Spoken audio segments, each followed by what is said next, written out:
একটি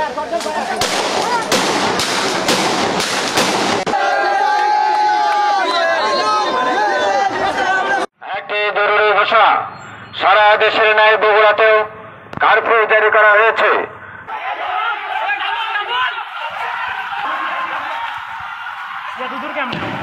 সরকার আদেশ দিয়েছে, আমরা আদেশে চলি। আপনি প্লিজ এখান থেকে চলে যান।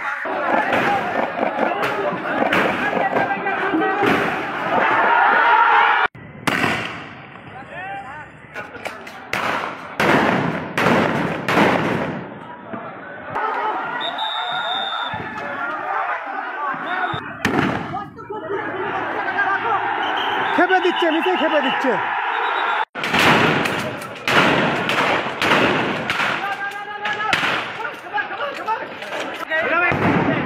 ঢালালো ঢালালো ঢালালো ঢালালো।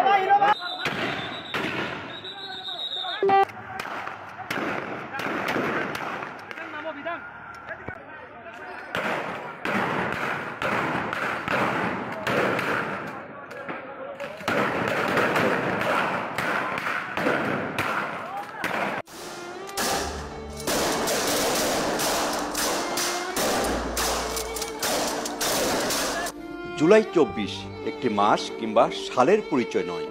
জুলাইয়ের প্রথম সপ্তাহ থেকে আন্দোলন দানা বাঁধে, দ্বিতীয় সপ্তাহ থেকে রাস্তায় নামে মুক্তিকামী জনতা। বগুড়াতেও ফুঁসে ওঠে লাখো গণতন্ত্রকামী ছাত্র জনতা। বৃষ্টির মতো গুলি, রাবার বুলেট, সাউন্ড গ্রেনেড উপেক্ষা করে ছাত্র জনতা রাজপথে শক্ত হাতে লড়াই করছে অধিকার আদায়ের জন্য। এই আন্দোলনে বগুড়ায় প্রাণ ঝরতে শুরু করে 19 তারিখ থেকে। জনসমুদ্র হয়ে ওঠে বগুড়া শহরের প্রাণকেন্দ্র সাতমাথা। নতুন বাংলাদেশে শ্বাস নিতে শুরু করে মুক্তিকামী লক্ষ লক্ষ মানুষ।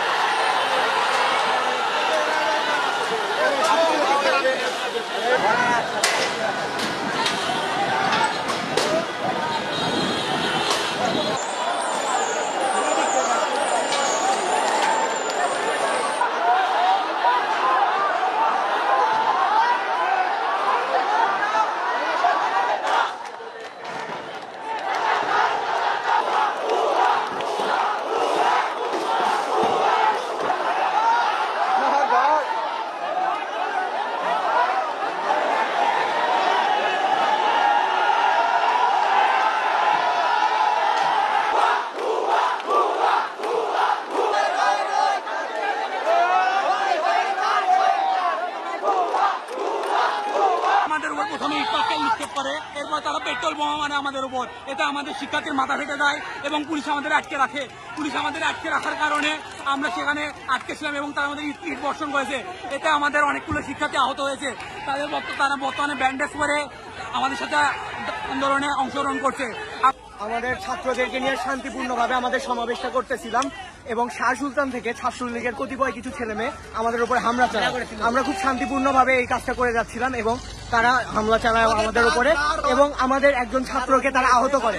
একজনের কান তারা ক্ষত বিক্ষত করে ফেলে এবং আমরা পরবর্তীতে বনানীতে অবস্থান করি, বাইপাস প্রতিহত করছি এবং আমরা বাইপাসে অবস্থান করি।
বাক স্বাধীনতা ফিরে পেলাম, এতদিন কথা বলার সুযোগ ছিল না। সাধারণ ছাত্রদের জয়, সাধারণ মানুষদের জয় এবং সারা বাংলাদেশের বিজয় হয়েছে।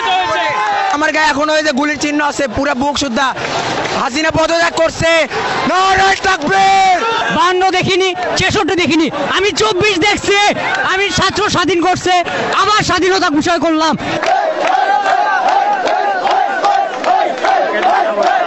Talking to the whole world, we are Bangladeshi. You have seen from 50 to 1952. You have seen from 1971. Now you are seeing in 2024. এই জায়গায় আমার এক ভাইয়ের মাথায় বুলেট লাগছিল, এই জায়গায় আজকে সেই জায়গায় আমরা বিজয় মিছিল করতেছি। গণমাধ্যম মুক্ত হলো, আমরা এর এক প্রথমে দেখছি যে তারা জামাত শিবির, তারপরে সন্ত্রাসী হামলাকারী এছাড়া কাউকে মাঠে দেখে না। আজকে সমস্ত গণমাধ্যম তারা বলতেছে যে রাস্তায় শিশু, শিক্ষার্থী, সাধারণ মানুষ, পেশাজীবী এরা মাঠে। দেশের অস্তিত্ব আজকে শ্রীলঙ্কা বানিয়ে গেছে এই সরকার। হাজার হাজার কোটি টাকা দেশের বাইরে আছে। জনগণের আজকে বিস্ফোরণ থেকে বোঝা যাচ্ছে এই শেখ হাসিনা, খুনি হাসিনা কত খুন করছে।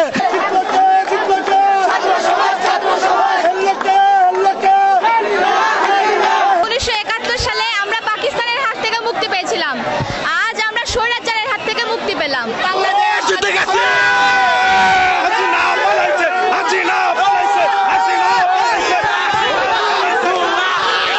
এই অবস্থা আমরা সারা বাংলাদেশের মানুষ প্রত্যাশা করছি। আমরা নতুন করে আবার দেশ স্বাধীন করলাম। শেখ হাসিনার পদত্যাগ হয়েছে, আলহামদুলিল্লাহ আমরা অনেক অনেক খুশি। স্বৈরাচারের পদত্যাগ হয়েছে। আমরা চাই ভালো একটা লোক আসুক দেশে শাসন করার জন্য। আমরা শান্তি চাই, আমরা কোনো মায়ের সন্তান হারাইতে চাই না। মারা গেছে তাদের মায়েদের যেন আল্লাহ ধৈর্য দান করে। এই দেশ কারো বাপ দাদার না, আমাদের দেশ আমরা স্বাধীন করেছি। আমরা সামনে বিজয় অর্জন করবো ইনশাল্লাহ। শিক্ষা বাঁচলে জাতি বাঁচবে। আজকে এই শিক্ষাটাকে কবর রচনা করা হয়েছে। যারা আমাদেরকে জুলুম শাসন করেছে, আল্লাহ লানত পড়ুক তাদের উপরে। আমরা প্রতিদিন রাজপথে নেমেছি আন্দোলন করতে, আমার ভাইয়ের রক্তের মূল্য দিতে। তার রক্ত বৃথা যায়নি, আমরা দেশকে স্বাধীন করতে পেরেছি। বাংলাদেশের সর্বশেষ মুক্তিযোদ্ধা